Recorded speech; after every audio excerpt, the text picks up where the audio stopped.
first time ever, I'd like to let Macintosh speak for itself. Hello, I'm Macintosh. It sure is great to get out of that bag. We think a lot of them are going to get into the home, but we like to say they're going to get there through the garage door. People are going to bring them home over the weekend to work on something. Sunday morning, they're not going to be able to get their kids away from them, and maybe someday they'll even buy a second one to leave at home.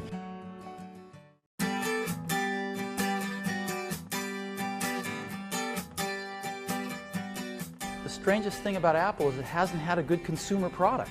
Here's one of the best consumer brands in the world, and they haven't had a compelling product under $2,000. And the one we introduced today, the iMac, is incredibly sweet. So I think it's going to make a big difference. This $1,299 product is faster than the fastest Pentium 2 you can buy. You can go out and buy a 400 megahertz Pentium 2 and this thing smokes it. And so it's amazing. And the market's never had a consumer product this powerful and this cool looking.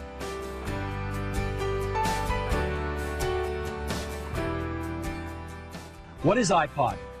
iPod is an MP3 music player, has CD quality music, and it plays all of the popular open formats of digital music. But the biggest thing about iPod is it holds 1,000 songs.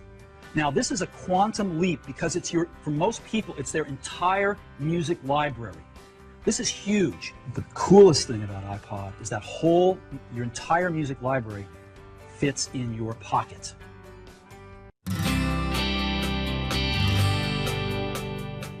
I've got a pocket right here. Now this pocket's been the one that your iPod's gone in, traditionally. The iPod and the iPod mini fit great in there. You ever wonder what this pocket's for? I've always wondered that. Well, now we know, because this is the new iPod mini.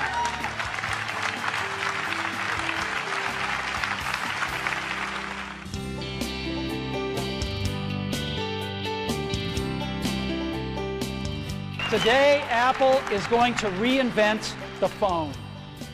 An iPod, a phone, and an internet communicator.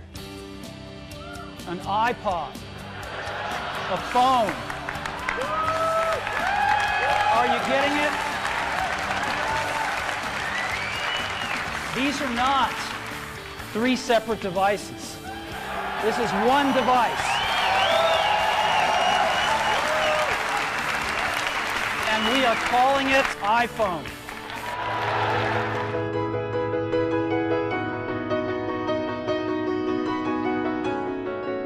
And the question has arisen lately, is there room for a third category of device in the middle? Something that's between a laptop and a smartphone. And of course, we've pondered this question for years as well. The bar's pretty high.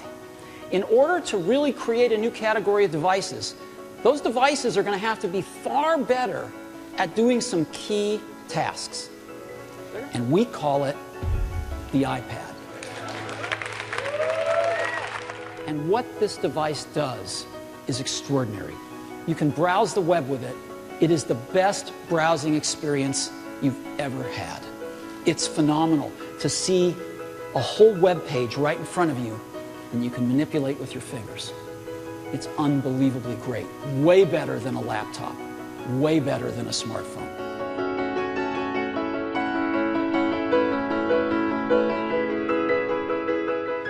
For 2010, we're going to take the biggest leap since the original iPhone.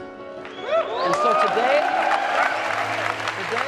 we're introducing iPhone 4, the fourth generation iPhone.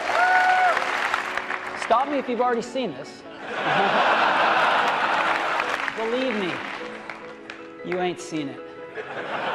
You've got to see this thing in person. It is one of the most beautiful designs you've ever seen.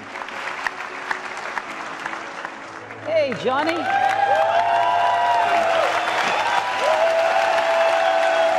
I grew up here in the U.S. with the Jetsons and with Star Trek and communicators, and just dreaming about this, dreaming about video calling, and it's real now.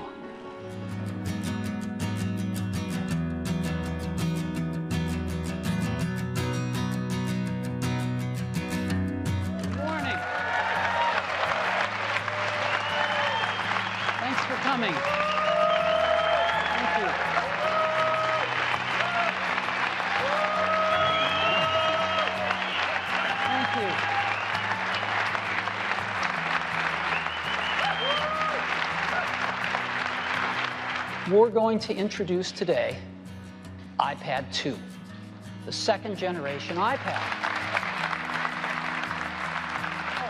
It is an all-new design. It is not a tweaked design. It's not got marginal improvements. It's a completely new design. And the first thing is, it's dramatically faster. One of the most startling things about the iPad 2 is it is dramatically thinner. Not a little bit thinner, a third thinner. And that is iPad 2.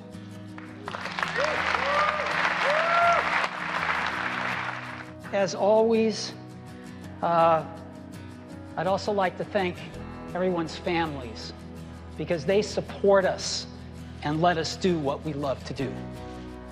So thank you very much to our extended families out there who make it possible for us to work our tails off making these great products for you.